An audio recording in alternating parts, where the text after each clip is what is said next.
Et bonjour à toutes et à tous pour ce premier module de votre formation Starter offerte. Je suis Fred et de mon GPS de vie et j'ai beaucoup de choses passionnantes à vous partager bien évidemment. Vous le savez, comment gouverner ses émotions, ses peurs et impulsivité incontrôlables, le fameux « c'est plus fort que moi ». Mais la première question, c'est quoi ce fameux « c'est plus fort que moi ». Alors si vous êtes là, c'est que vous avez déjà une très bonne idée de ce que c'est que ce fameux truc de fou et que vous êtes impacté vous-même ou un proche, comme moi je l'ai été bien évidemment pendant très longtemps par ce fameux « c'est plus fort que moi ».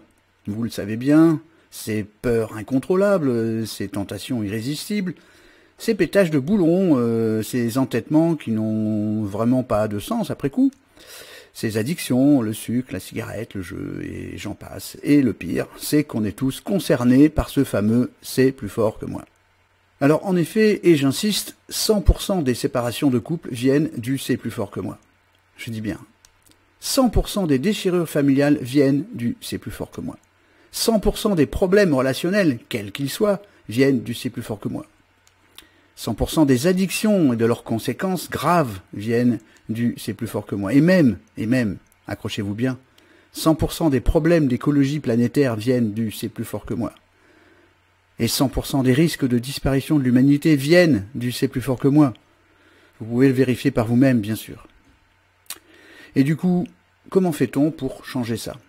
Comment fait-on pour reprendre les clés de sa vie, si j'ose dire?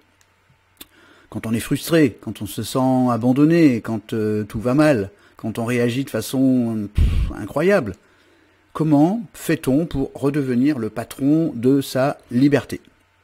Par exemple, pour reprendre sa forme physique, si on a une addiction au sucre, vous voyez ce que je veux dire. Pour retrouver l'harmonie familiale aussi. L'harmonie dans son couple, évidemment. Comment fait-on pour reprendre son destin en main, tout simplement, et de préférence en mode autopilote pour ne pas rajouter une addiction au problème? Alors, quelles sont les solutions concrètes? Résultats, méthodes, durée, coût, utilisation, faisabilité, évidemment. Quel type de thérapie ou d'apprentissage? Par exemple, l'apprentissage par baguette magique. Alors quelqu'un vient et fait abracadabra et hop, on est guéri. D'accord? Bon, personnellement, je préfère peut-être la solution suivante qui est la solution libre en interne. Vous vous rappelez sûrement du proverbe qui dit « Vaut-il mieux apprendre à pêcher ou manger du poisson ?» Et évidemment, si vous mangez du poisson et que vous ne savez pas pêcher, vous serez toujours dépendant de la solution externe. Donc, personnellement, je vais essayer de vous apporter cette solution libre en interne en mode autopilote. Et tout de suite, d'ailleurs, une petite indication au sujet d'une conférence TED avec une certaine Jane McGonigal, qui est chercheur en neurosciences et qui nous dit, après évidemment études approfondies, qu'un jeu permet à des grands brûlés d'augmenter leur confort de 30% de plus qu'avec de la morphine. Entendez bien ce que ça veut dire, c'est pas juste une phrase. Un jeu, comparé à une prise de morphine, ça donne 30% de plus de confort pour les grands brûlés dont la douleur est la plus extrême. Ce qui veut dire que un apprentissage par jeu permet de prendre 30% de plus le contrôle du cerveau, plus que la morphine elle-même. Je vous laisse imaginer ce qu'on peut faire avec ça. Évidemment. Alors, maintenant, la question c'est quelle est donc la liste exacte de ces manifestations? C'est plus fort que moi, pour essayer de vous aider, bien évidemment, à les catégoriser pour avoir une idée précise, parce qu'évidemment, il y en a tellement que ça serait bien de les mettre en catégorie, histoire de bien comprendre. Alors, d'emblée, j'ai mis en place 4 sous-familles d'origine innée, l'espèce humaine, Homo sapiens sapiens, c'est pas un chien, un singe, c'est pas, voilà, c'est l'espèce humaine. Homme ou femme, ça aussi ça fait partie de l'inné. La race, est-ce qu'on est africain, est-ce qu'on est asiatique, est-ce qu'on est etc. Caucasien. La transmission des gènes, et puis dans l'inné il y a le karma. Alors vous n'êtes pas obligé de me croire, mais je vous propose au moins de prendre l'information. Après vous verrez bien, puisque vous êtes là pour être libre et pour vous libérer, il ne s'agit pas de rajouter une croyance par-dessus, mais simplement de prendre l'information, et vous allez voir si c'est cohérent ou pas. Donc, ces 4 sous-familles. Origine innée, vous avez le première et la plus difficile, c'est le surcontrôle. L'entêtement, le non-lâcher-prise, la tyrannie vis-à-vis de soi-même et vis-à-vis des autres. Donc évidemment ça, c'est difficile. C'est même pratiquement la manifestation, c'est plus fort que moi, la plus difficile à faire sauter, si j'ose dire. Mais elle est là, vous le savez, le surcontrôle. Ensuite, vous avez les peurs. Évidemment, là aussi, c'est très important. La peur de l'abandon, la peur de la souffrance, la peur de la mort, la peur de la solitude. Le fameux, je vous le montre ici, S2S qui veut dire le syndrome de séparation. On aura l'occasion d'y revenir de façon approfondie. C'est très très très important parce que c'est un élément clé de toutes les peurs, c'est le syndrome de séparation. Alors on va en parler évidemment de façon plus abondante après. Les impulsivités, évidemment, là aussi, vous le savez, la colère, la jalousie, la possessivité, la violence, la séduction, l'excès de séduction, toutes ces manifestations impulsives sont encore des fameux « c'est plus fort que moi ». Vous voyez, il y en a toute une ribambelle, et donc elles se manifestent dans notre inconscient, puisqu'elles sont d'origine innée et qu'on n'en a absolument aucune conscience. Et puis, je vais rajouter un quatrième qui semble passer inaperçu, et pourtant il est très important, la carpétude. Alors qu'est-ce que c'est que la carpétude? Vous le voyez, c'est la difficulté à dire non, à se positionner, hein, clairement. Par exemple, non, je ne veux pas ça, je préférerais ceci, cela, or il n'est pas question de. À ne pas confondre, se positionner, ne pas confondre avec le fameux surcontrôle, hein, parce qu'il ne s'agit pas de passer de la carpétude, bon, je ne sais pas dire non, je vais dire oui, oui tout le temps, à un entêtement. Il s'agit de trouver le juste milieu, se positionner, c'est se positionner avec raison, parce qu'on considère que c'est juste, alors que l'entêtement, c'est pas, on se positionne pas, hein, on est en train juste d'être entêté et de dire non, c'est comme ça. En réalité, c'est parce que on a tellement peur, hein, de toutes ces souffrances qu'on manifeste une manifestation, une réaction qui passe par l'entêtement, le non-lâcher-prise et la tyrannie. En fait, ces 4 sous-familles sont des réactions à toutes les peurs. Le surcontrôle, les peurs elles-mêmes, la peur au sens physique, les impulsivités et la carpétude. Donc voilà pour les 4 sous-familles d'origine innée. Et puis vous avez 2 sous-familles d'origine acquise. Donc acquise, c'est quoi? C'est avant 7 ans, et plus après, mais c'est toutes celles qui sont enregistrées avant 7 ans, on va y revenir après. Donc vous avez par exemple l'instinct de survie. Donc là aussi, vous avez cet instinct-là, il ressemble quasiment à des formes de manifestations innées. En fait, c'est appliqué au quotidien, c'est vraiment les besoins physiologiques, par exemple, selon l'échelle de pyramide de Maslow. Donc les besoins physiologiques, ils sont normaux, donc il n'y a pas de problème. Par contre, il existe, et c'est là le vrai problème, des besoins de compensation de nos manques. Lorsqu'on a des manques qui viennent, là, en l'occurrence, de façon acquise avant 7 ans, on va donc développer des besoins de compensation de nos manques et qui, elles, vont entraîner des addictions. Alors, évidemment, dans ce cas aussi, dans les formes innées, vous avez aussi, dans les gènes, des manques, mais c'est surtout dans le karma qu'on retrouve ces fameux manques qu'on retrouve ici aussi, qui vont gérer, qui vont créer des besoins de compensation de nos manques. Donc, 2 types d'origine, et puis, évidemment, les traumas et les phobies, qui sont là complètement acquises avant 7 ans, et bien évidemment après aussi. Donc voilà, grosso modo, vous avez donc ici 4 sous-familles, surcontrôle, les peurs, les impulsivités, la carpétude, et puis les besoins physiologiques, surtout les besoins de compensation de nos manques, on va dire nos névroses, et puis les traumas et les phobies. On n'ira pas plus loin dans ce détail, pour que vous ayez une bonne vue d'emblée, sachant qu'on reprendra dans la vidéo 2 ces informations, de façon à voir quels sont les outils qui sont le mieux adaptés à chacune de ces sous-familles. Alors évidemment, tout ça, c'est enregistré dans l'inconscient.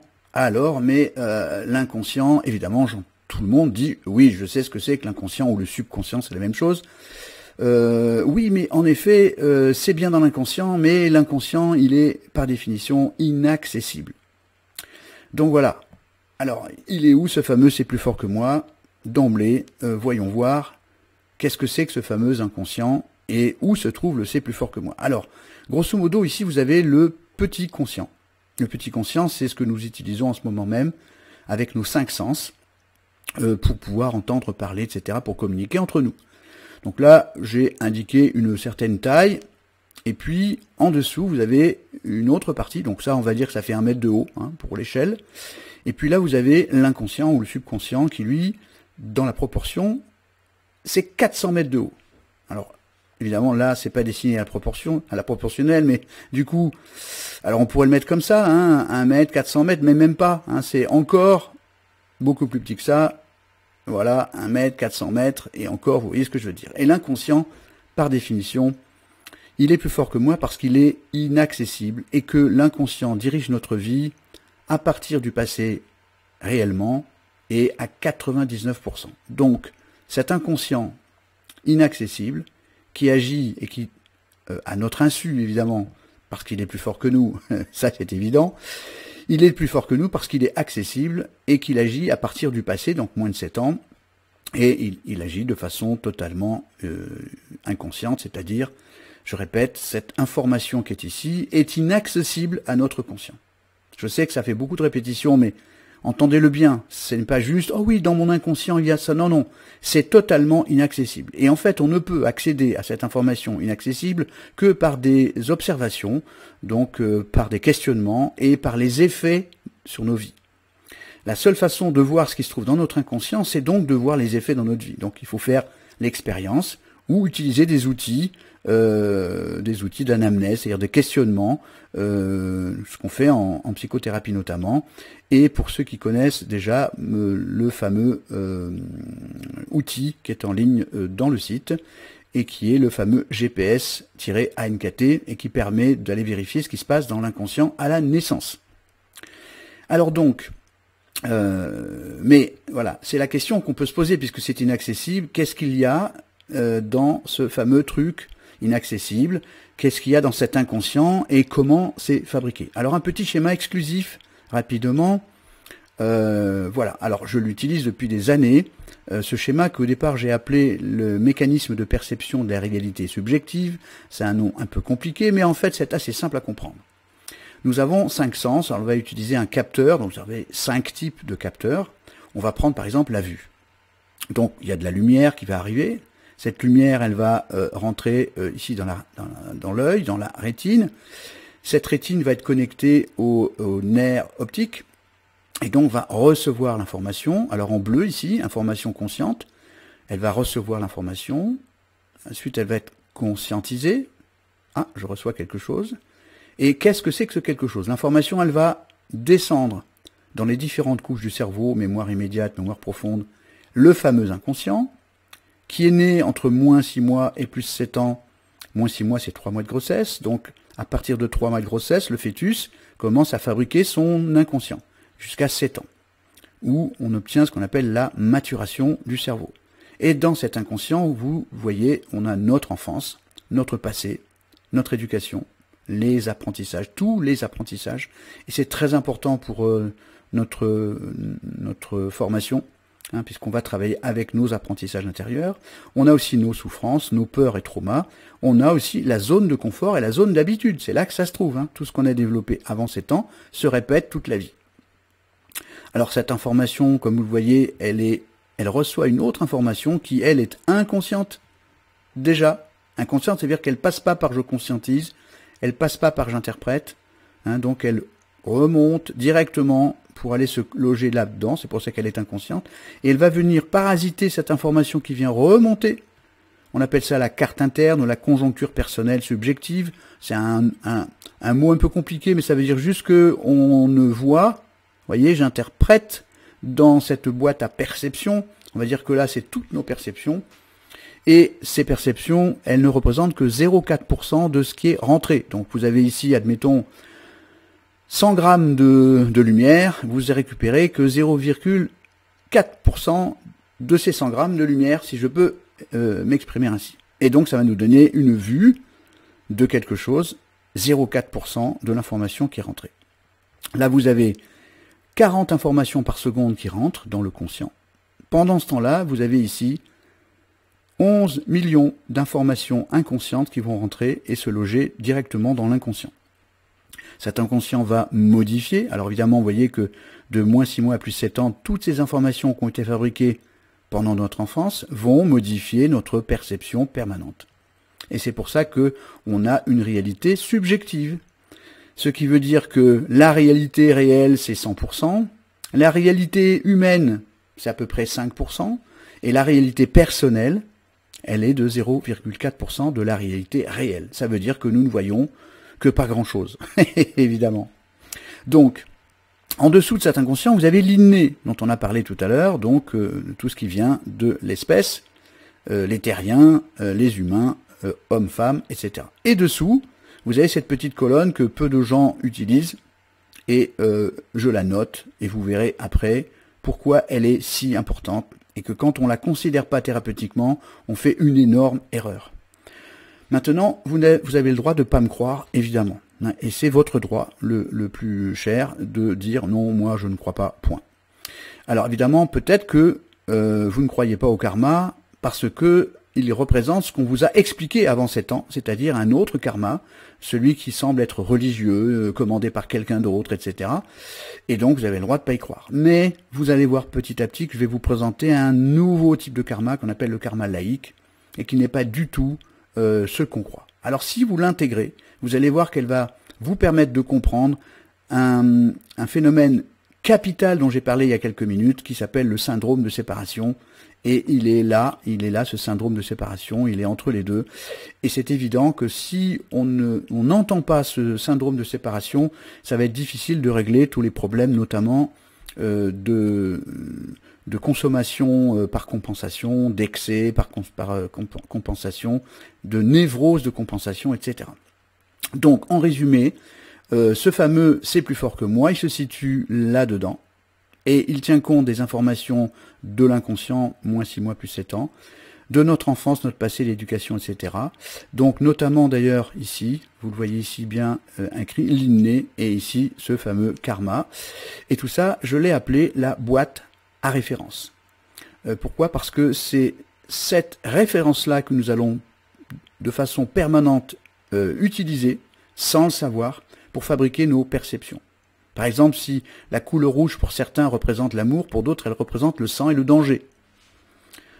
Et donc, ces différences de perception et de sensations proviennent de ce qui s'est passé et de ce qui est enregistré entre moins 6 mois et plus 7 ans, comme vous venez de le voir sur ce schéma. Donc voilà pourquoi ces informations, ces origines de c'est plus fort que moi se situent de là jusqu'en dessous.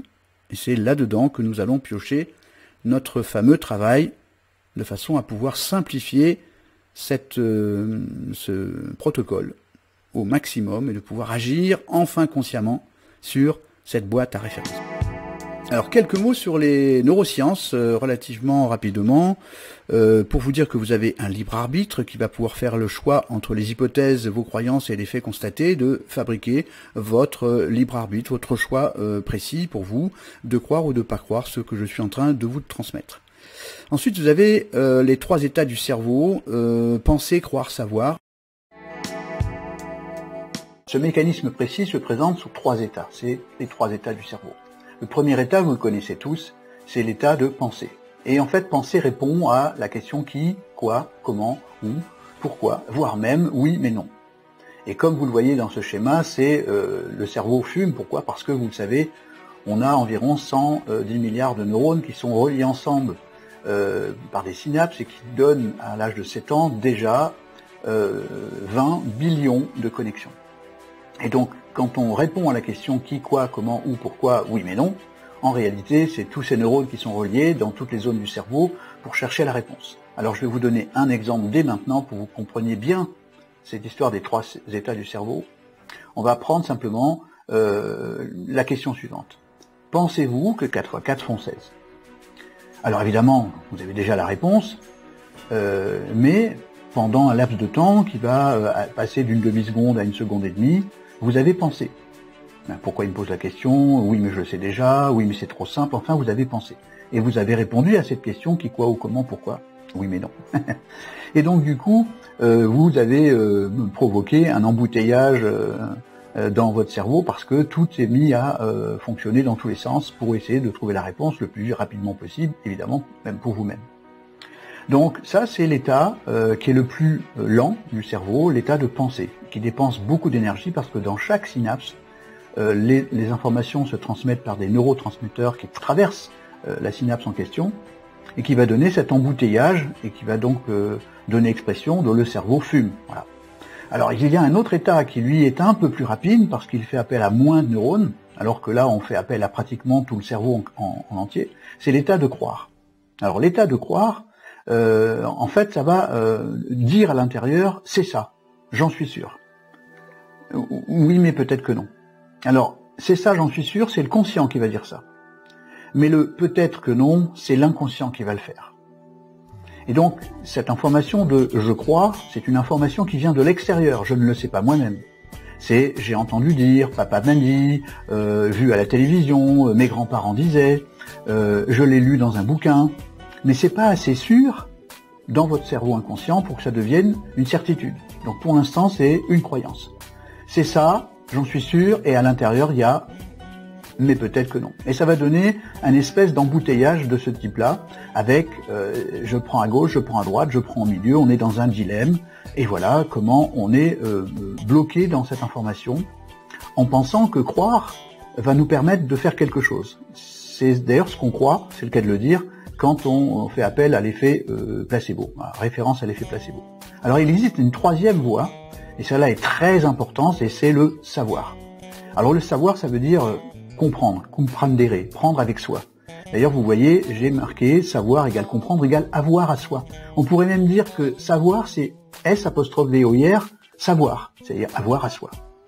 Avoir à ça, ça veut dire vraiment créer à l'intérieur de nous une certitude consciente et inconsciente en même temps. Et vous allez voir que une certitude consciente et inconsciente, ce n'est pas la même chose que croire et que penser. Alors évidemment, ça va permettre une intégration absolue de la totalité du cerveau, c'est-à-dire une certitude, et cette information absolue, intégration, va permettre un véritable tremplin vers l'action, c'est-à-dire vers le fameux changement dont on parlait il y a quelques minutes. Et ça va vous permettre cette figure-là que vous avez peut-être vue sur le web, c'est ce petit poisson qui sort de son petit bocal, la zone de confort, pour aller dans un autre bocal un peu plus grand, voire même sauter dans l'océan pour enfin devenir libre. Donc en fait, je résume, et on va le développer au cours de la formation gratuite et de la formation complète. Ces trois états du cerveau sont fondamentaux. Le penser, très long, environ entre 500 millisecondes, une seconde et demie. Croire, allez, environ 500 millisecondes. Et si je reprends la métaphore de la table de multiplication, je vous redis, pensez-vous que 4 x 4 font 16 ? Maintenant, croyez-vous que 4 x 4 ça fait 16 ? Évidemment, vous allez répondre, et puis si je vous dis 4 x 4, c'est instantané. Pourquoi ? Parce qu'il y a eu une absolue intégration, qui est le seul véritable tremplin vers l'action. Alors à ce moment-là, et seulement, le changement réel peut se faire, et vous le savez maintenant, sans le savoir profond, totalement conscient et inconscient en même temps, il n'y a pas de changement réel. Et voilà pourquoi il est important de savoir, et donc il faut une démonstration pour que vous puissiez changer d'avis, et non pas simplement une petite information qui viendrait de l'extérieur. Donc voilà pourquoi j'insiste sur ces trois états du cerveau pour vous permettre de comprendre, c'est le cas de le dire, que si vous apprenez à savoir quelque chose, vous allez vous libérer, évidemment. Alors une petite phrase rapide de Schopenhauer qui nous dit « Le conscient volontaire, celui avec lequel nous travaillons, se braque de façon opiniâtre contre tout ce qui nous dérange », qui a été traduit un peu plus tard par « ridicule, dangereux, évident », notamment par Idriss Aberkan. Et donc ça veut dire que toute idée nouvelle, donc là en ce moment même, je suis en train de vous parler peut-être de choses qui sont nouvelles pour vous, eh bien dans votre cerveau, ça se passe comme ça, il y a d'abord wow, c'est ridicule, ensuite c'est dangereux son truc là, et après ça va donner quelque chose comme oh c'est évident. Évidemment. Donc ça prend du temps. Entre le moment où l'information arrive et le moment où elle devient évidente, ça peut se passer 3 jours comme 10 ans, peut-être voire 1000 ans. Alors, autre information, on vient déjà de la montrer dans le schéma, c'est Alan Snyder du Centre pour le cerveau à Sydney, qui, donc je vous ai mis le schéma juste avant, qui nous dit que le conscient ne reçoit que 40 informations par seconde, alors que l'inconscient reçoit 11 millions d'informations par seconde. Évidemment, c'est important, et vous avez cette deuxième information que je vous ai partagée. L'inconscient dirige notre vie automatiquement à partir du passé uniquement, et le conscient n'intervient que lorsque tout est joué pour valider la décision prise par l'inconscient. Je sais que ça paraît fou, mais lorsque quelqu'un envoie une gifle à quelqu'un, il va inconsciemment fabriquer un petit truc à l'intérieur pour essayer de valider la décision. Ça va devenir une phrase consciente qui va dire « il le méritait bien ». En réalité, au moment où la gifle est partie, il n'y a eu aucun contrôle de notre part parce que c'était un geste quasiment inconscient. Voilà pour ces informations neuroscientifiques, parce que elles vont déterminer la façon dont vous allez pouvoir recevoir l'information nouvelle du fameux R7N, en tenant compte de votre libre arbitre, des 3 états du cerveau, de la résistance habituelle aux informations nouvelles, et puis du fait qu'on va toujours piocher dans la zone de référence pour penser comme d'habitude. Voilà pourquoi il est difficile de sortir de sa zone de confort, et on le verra dans la suite de la formation. Alors, quels sont donc les objectifs de cette formation starter? Alors, tout d'abord, bon, bien sûr, autopiloter sa vie. On va préférer être le conducteur plutôt que le véhicule, si vous voyez ce que je veux dire, parce que sinon, si c'est le véhicule qui conduit, ça va droit dans le mur. Donc, autopiloter sa vie, ça veut dire être le conducteur et non le véhicule. Et le but principal, c'est gouverner, hein, bien évidemment, voilà, conduire, on vient de le dire, sa vie librement. Le fameux grand soi d'un côté va gouverner le petit soi. Alors, voilà, on va y arriver petit à petit à cette notion de karma ou de spiritualité laïque, c'est que le grand soi, on va dire que ça serait l'âme, l'esprit, ce qui nous gouverne vraiment, et le petit soi, ben, c'est simplement l'être humain. Être, c'est le grand soi, et l'humain, c'est le grand singe que nous sommes, c'est-à-dire le corps physique. Donc si le grand soi gouverne le petit soi, c'est-à-dire que là on est dans le self-control, mais si c'est le petit soi qui gouverne, c'est la voiture qui dérape, et ça s'appelle « c'est plus fort que moi ». Voilà donc comment notre objectif principal de cette formation starter, il est de prendre conscience que nous sommes le grand soi, et que nous sommes là pour pouvoir gouverner enfin le petit soi. Notez que on ne peut pas complètement se changer, hein. Le but de cette formation, c'est pas de faire, si vous êtes Monsieur A, de devenir Monsieur B ou Madame Schmoll. Le but, c'est de gouverner ses instincts et ses impulsions, ou ses impulsivités, pour qu'elles ne se manifestent que lorsque nous le décidons. Vous voyez, ça veut dire, il ne s'agit pas de changer de peau, il s'agit juste de gouverner ses instincts et ses impulsivités, pour que ces impulsions, ces impulsivités, ne se manifestent que lorsque nous le décidons nous-mêmes. Et donc ça va permettre 2 états. Burke, ben, c'est quand les pulsions prennent le contrôle, et Smile, c'est quand on peut choisir. Et donc si vous décidez de choisir, de gouverner vos instincts et vos impulsions, vous allez pouvoir sourire à la vie. Et dans le cas contraire, je vous laisse deviner. Alors voilà pour cette première partie de votre formation starter, et dans la deuxième partie, nous allons donc voir ensemble dans la prochaine vidéo les détails des origines du C'est plus fort que moi, et bien évidemment, hop, un petit clic, voilà, les différentes méthodes à utiliser selon les différentes provenances, et pourquoi on utilisera plus facilement telle méthode qu'une autre. Parce que je vous rappelle que dans cette formation starter, nous allons voir ensemble toutes les possibilités de travail sur le fameux C'est plus fort que moi, la méthode elle-même du R7N, mais aussi les méthodes concurrentes, les méthodes qui sont disponibles sur le marché, et donc on verra ensemble dans la prochaine vidéo ces détails sur les différentes méthodes à utiliser selon les différentes provenances des origines, comme vous l'avez vu. Alors voilà pour cette première vidéo, et à bientôt, et à très vite pour la partie 2. Bye bye.